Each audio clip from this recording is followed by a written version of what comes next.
UltraCycling Magazine show.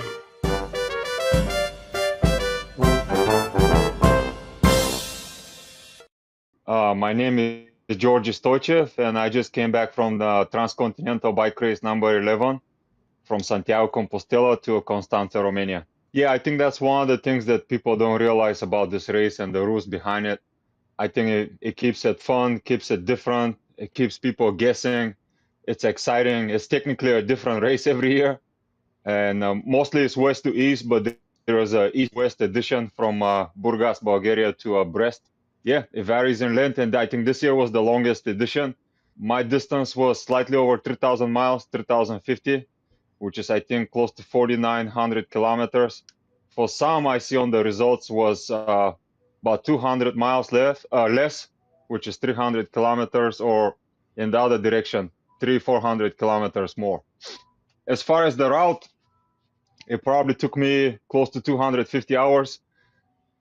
It could vary depending on the control points and the parcours. They are strategically placed, so obviously before and after we kind of close together, and the parcours sometimes are before the control, sometimes they're after the control.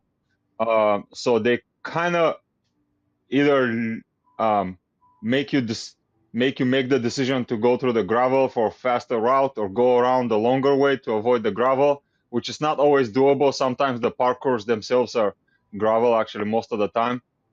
So it takes a lot of time. You know, I had to research. Sometimes shorter is not faster because of, you know, climbing. You have to consider climate. You have to consider resupply stops, maybe even wind direction. There's so many considerations, but, you know, you have to make sure that you have the basics: food, water, shelter. So I will mark a lot of the hotels along the way, the restrooms. Certain countries like France, water locations, like they will have them in graveyards, for example. In certain countries like Italy, resupplying also is tough because they will close the stores in the middle of the day for 3 or 4 hours. France, they will close on Sunday. So you have to be aware of all these situations and where potentially you might be. Obviously, you will make a lot of decisions on the spot, but yeah, it took me 250 hours to design my route, and I'm really happy. I just got lost one time in the small town in France, and then at the ferry, I ended up in someone's backyard at one point, and next to the coastline, but my route kind of ended there. But besides that, I can't complain. So, for example, we start with a start parkour. It kind of guides everyone on this. Parkour means route that is required.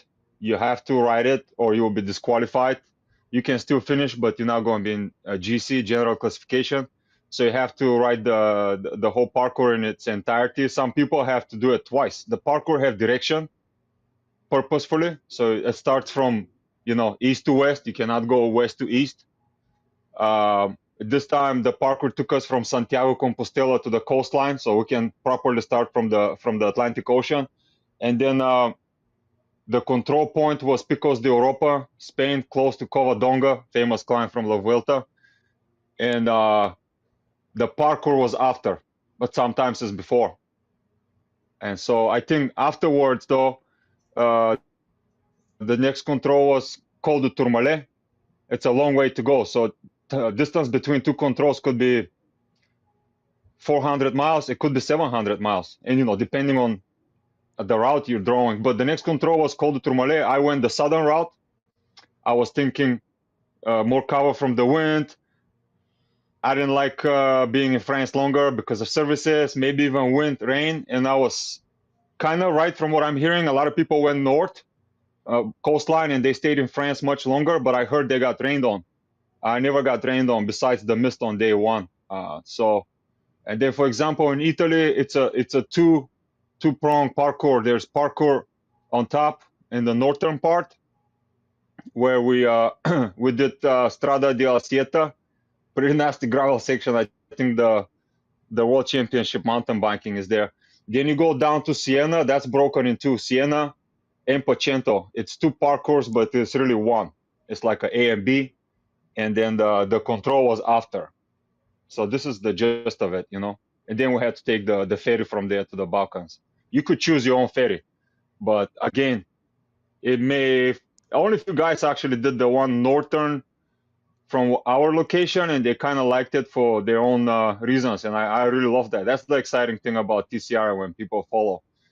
They had to bike extra, but uh, um, the terrain was better. It wasn't as hot, and anyway, everyone have their own preference. Yeah, basically, one of the things in TCR is you make your own research, right? For example, people ask simple questions. If I get lost, what do I do? You get unlost. So in this case, it's the same thing. You have to do your own research. Which ferry? What's the schedule? It turns out on certain days, depending on the season, this main ferry, Bari Dures, runs once a day. On some days, it runs twice a day. There's 4 different companies, I think, that service it. The departure times are very similar, and mainly, and in my case, was either 1 p.m. or midnight, or was it 1 a.m., 1 p.m. So it's 2 ferries, and if you miss one, you kind of screwed. Some people are not happy with this rule, but I mean, it's the same rule for everyone. But I also understand it because many people like me ended up, not riding for one day. So it kind of resets the race. Unfortunately, in certain situations, there's guys racing hard to establish a particular size gap in front of the chasers just to find themselves waiting for a ferry, and the race is neutralized.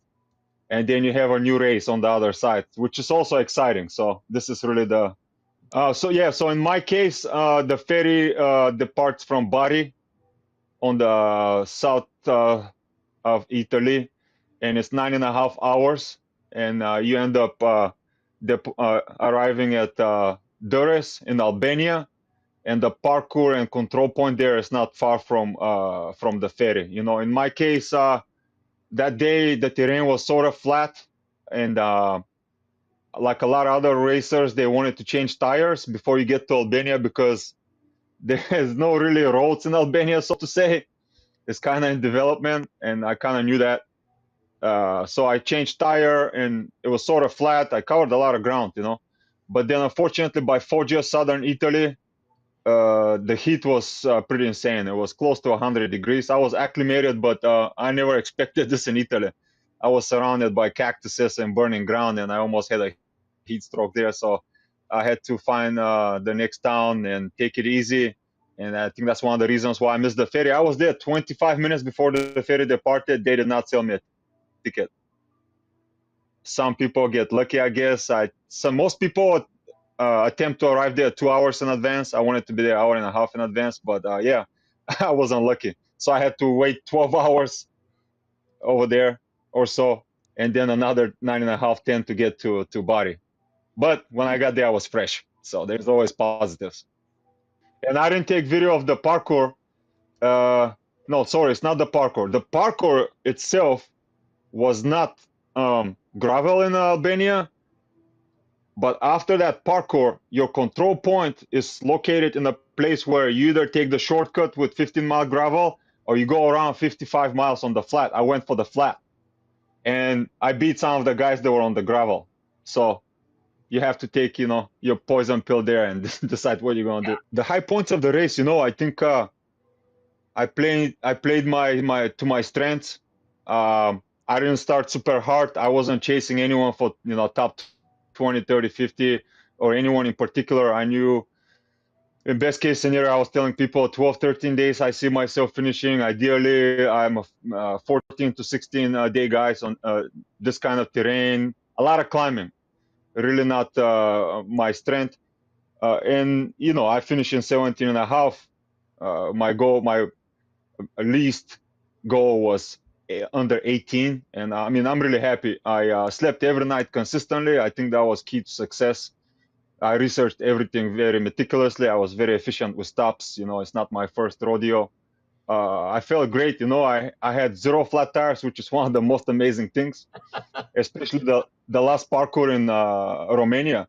The rocks were big, sharp. They were smashing straight into the wheel. I mean, into the wheel metal on metal, basically. And I think it's just amazing because I was running 28. You know, there were guys with 38, 46 millimeter tires, and they were blowing up flats left and right.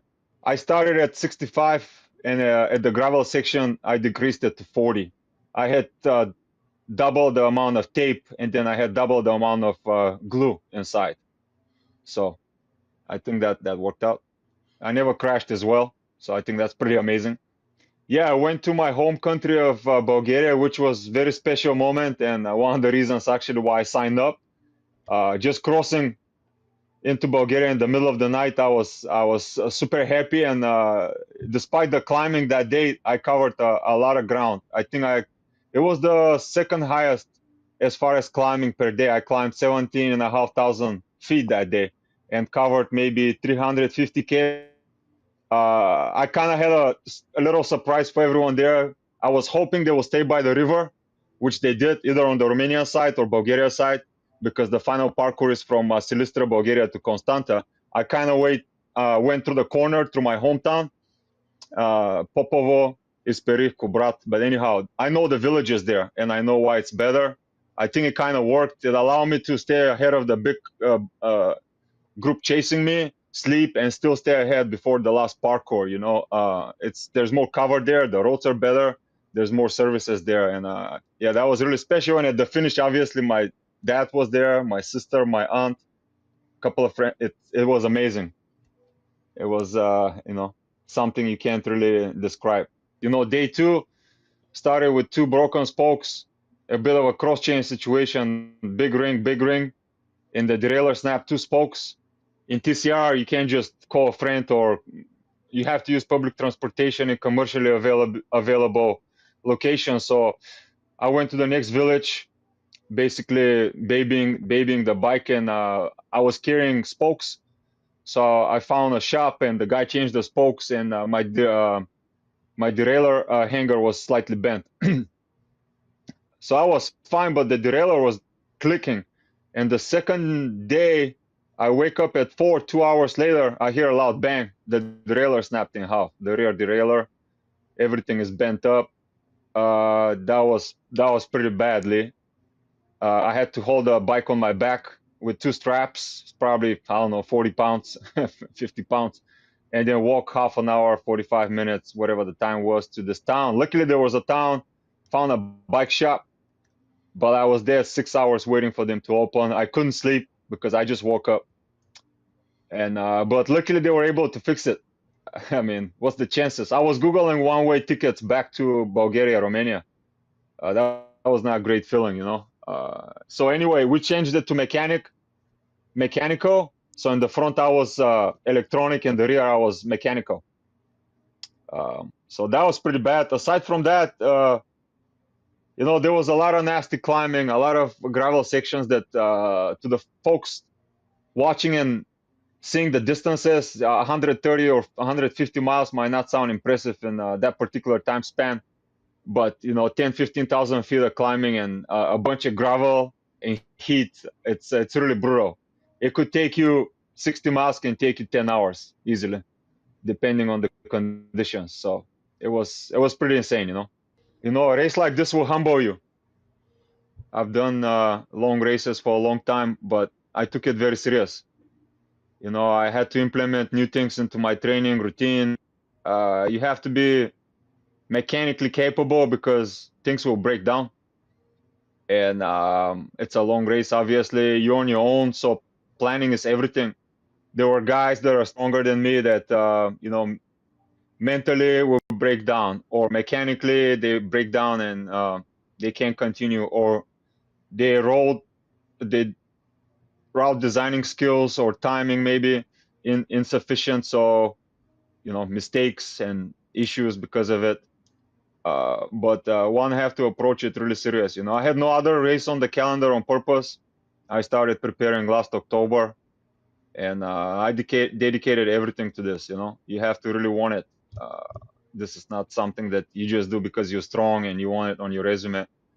It's going to be a lot of moments of despair, you know, without food, place to sleep, or you're on top of the mountain at 2 in the morning and it's freezing cold. You need winter clothes, you know, flat tires, gravel. It will test every single ability, you know.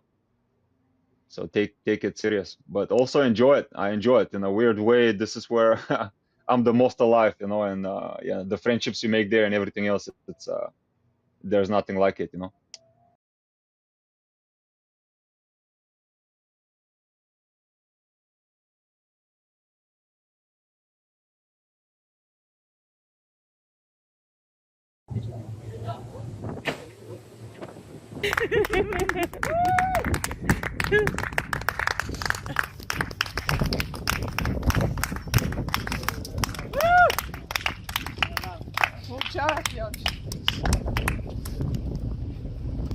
Thank you.